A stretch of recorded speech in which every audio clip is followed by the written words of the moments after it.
हमारी सरकार थी, हमारी सरकार में अधिकारियों ने बदमाशियां की, हमने खुले मन से विरोध किया। जब तक सफल न हो नींद चैन त्यागो तुम, कुछ किए बिना किसी की जय जयकार नहीं होती, कोशिश करने वालों की कभी हार नहीं होती।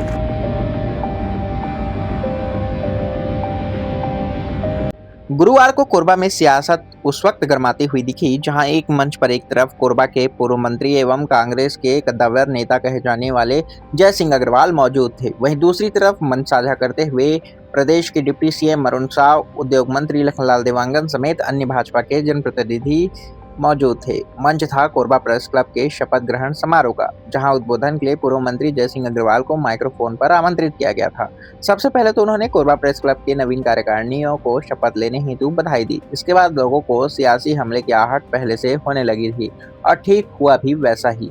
पूर्व मंत्री जय सिंह अग्रवाल ने डिप्टी सीएम अरुण साव को कहा कि आप कोरबा के प्रभारी मंत्री हैं, अक्सर औपचारिक कारणों से ही आपका आना जाना होता है। एक बार आप कोरबा केवल भ्रमण करने के नाते आए ताकि आपको कोरबा की वास्तविक स्थिति का बोध हो। नेशनल हाईवे की सड़कों को छोड़ो, कोरबा के किसी भी सड़कों में आप दौरा करके देखिए, चाहे वह कोरबा कुसमुंडा गेवरा दीपका बालको उर्गा कोई भी मार्ग हो, ऐसी वास्तविक स्थिति सामने आएगी जो नहीं देखी हो। पूरे मामले के दौरान सियासी हलचल भी तेज रही। देखे वीडियो में आखिर पूर्व मंत्री जय सिंह अग्रवाल ने क्या कहा और उसके जवाब में उप मुख्यमंत्री अरुण साव ने क्या कहा। तो इसलिए मैं किसी की बुराई नहीं करूंगा, मैं तो सिर्फ साव जी से एक निवेदन करूंगा कि साव जी आप कल प्रवास पे कोरबा आए, लगते हैं लंबे समय के बाद आए हैं, क्योंकि आप प्रभारी मंत्री भी हैं।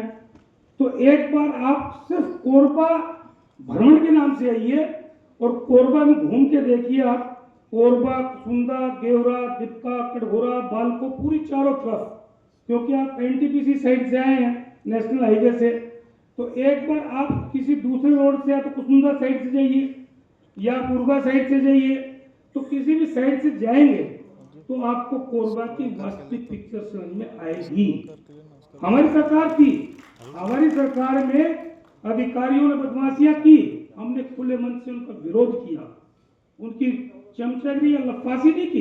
हमने कहा था कि कोरबा कलेक्टर रानू साहू थी, उसने गलतियां की, बदमाशियां की, तो हमने भरे मन से कहा था कि ये कलेक्टर जेल जाएगी।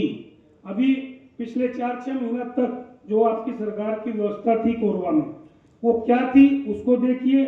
वर्तमान में कुछ परिवर्तन प्रशासनिक जरूर हुए हैं, लेकिन मैं बातें इसलिए बोल रहा हूँ क्योंकि मेरे बाद 2 मुख्य वक्ता है कि यहाँ के विधायक और मंत्री हैं, महापौर जी को अपनी उपलब्धि 16 महीने की बता दी। मैं उसकी बुराई नहीं करना चाहता क्योंकि उनको अभी समय कम मिला है। पिछले कार्यकालों में क्या काम हुआ है, अगर उसका खुले मन से कोई भी छत्तीसगढ़ सरकार का मंत्री, मुख्यमंत्री, उप मुख्यमंत्री या कोई भी जनप्रतिनिधि एक बार कोरबा में खुला डिबेट कर ले और वो अपनी उपलब्धि बताएगा, हम भी बताएंगे बातों को, तो ये समझ में आएगा कि वास्तव में कोरबा में पहले क्या काम हुआ। तो 2.5 साल की 2.5 उपलब्धि तो बता दें। इसलिए मैं बोलना चाहता हूँ आदरणीय साव जी, आज का मंच प्रेस के क्लब का कार्यकारिणी का शपथ ग्रहण समारोह का मंच है। इसमें ज्यादा बातें करना, उपलब्धि बताना या बुराई करना मैं उचित नहीं समझता। तो मैं पुनः इस नई कार्यकारिणी को हार्दिक बधाई, शुभकामनाएं देता हूं और आपसे मेरा निवेदन है कि आप एक दिन का टाइम कभी भी आप यहाँ के जनप्रतिनिधियों को आप समय दे दीजिए, यहाँ के प्रशासन को, उपकरणों को समय दे दीजिए 15 दिन का, 1 महीने का, कि कोरबा की व्यवस्था को ठीक कर ले। उसके बाद आप भ्रमण करिए और उसके बाद आप ईमानदारी से यहाँ आके कोरबा की जनता को संबोधित करके बताएं कि वास्तव में कोरबा के क्या हाल है। कल्याण भैया ने ठीक ही कहा कि ये राजनीतिक मंच नहीं है, केवल प्रेस क्लब का मंच है। हमें अपनी उपलब्धियां, किसी की खामियां गिनाने का ये अवसर नहीं है। जनता उसका फैसला करती है, जनता ने फैसला किया है और आगे भी जनता ही उसका फैसला करने वाला है।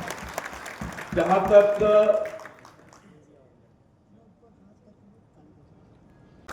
और अंत में 2 पंक्तियों के साथ अपनी बात समाप्त करूंगा। असफलता एक चुनौती है, इसे स्वीकार करें। असफलता एक चुनौती है, इसे स्वीकार करो। कमी क्या रह गई देखो और विचार करो। असफलता एक चुनौती है, इसे स्वीकार करो। कमी क्या रह गई देखो और विचार करो। संघर्ष का मैदान छोड़कर न भागो तुम, संघर्ष का मैदान छोड़कर न भागो तुम। जब तक सफल न हो नींद चैन त्यागो तुम। कुछ किए बिना किसी की जय जयकार नहीं होती। कोशिश करने वालों की कभी हार नहीं होती, कभी हार नहीं होती।